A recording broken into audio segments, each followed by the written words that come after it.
سبحان اللہ والحمد للہ لا الہ الا اللہ۔ میرا پیٹ بہت خراب رہتا ہے، بد ہضمی کی شکایت رہتی ہے۔ اگر بد ہضمی کی شکایت ہو، پیٹ خراب رہتا ہو تو کیا وظیفہ کرنا چاہیے؟ تو ناظرین، سب سے پہلے تو یاد رکھیے کہ دیکھیں، کسی بھی چیز کی زیادتی یہ صحت کے لیے نقصان دہ ثابت ہو سکتی ہے۔ ضرورت سے زیادہ کسی چیز کا استعمال کرنا یہ انسانی صحت کے لیے نقصان دہ ثابت ہو سکتی ہے۔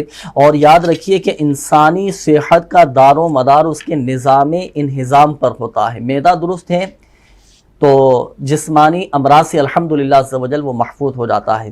اور یاد رکھیے کہ معیاری غذائیں کھائیں، اور معیاری غذائیں یہ معدے کو تقویت اور جسم کو صحت بخشتی ہیں الحمدللہ عز و جل۔ اور غیر معیاری چیزیں کھانے سے صحت بھی متاثر ہوتی ہے اور معدہ بھی متاثر ہوتا ہے۔ اور یاد رکھیے ناظرین، ہمارے معاشرے میں یہ بد ہضمی اور گیس کو یہ معمولی سمجھ کر جو ہے یہ نظر انداز کر دیا جاتا ہے، اس کی طرف توجہ نہیں دی جاتی، لیکن یہ معمولی سمجھی جانے والی بیماریاں یہ آگے چل کر معدے کے السر کی وجہ بن سکتی ہیں۔ تو خدارا کھانے پینے میں احتیاط کے ساتھ اور اعتدال کے ساتھ کام لیجئے۔ ضرورت سے زیادہ پیٹ بھر کر کھا لینا، معدے پر ضرورت سے زیادہ بوجھ ڈال دینا یہ نقصان کا سبب بن سکتا ہے۔ تو خدارا اپنی صحت کا خیال رکھیے اور معدے کی تقویت پہنچانے والی اشیاء استعمال کریں۔ ایک وظیفہ میں عرض کرتا چلوں ناظرین کو، اللہ نہ کرے اگر آپ کا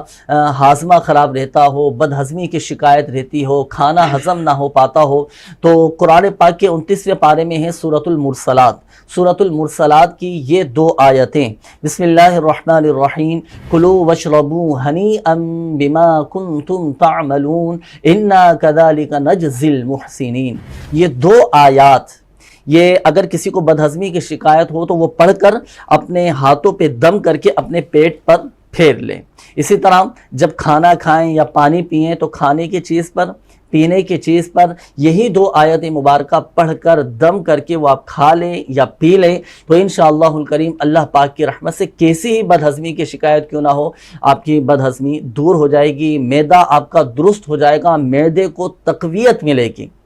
اس وظیفے پر بھی عمل کرنا ہے، اس روحانی علاج پر ضرور عمل کیجئے گا، اور ساتھ ساتھ احتیاط، پرہیز اور اپنی صحت کا بھی خیال رکھیے گا۔ انشاءاللہ الکریم اللہ کی رحمت سے بہت سارے جسمانی امراض سے آپ کو تحفظ حاصل ہو جائے گا۔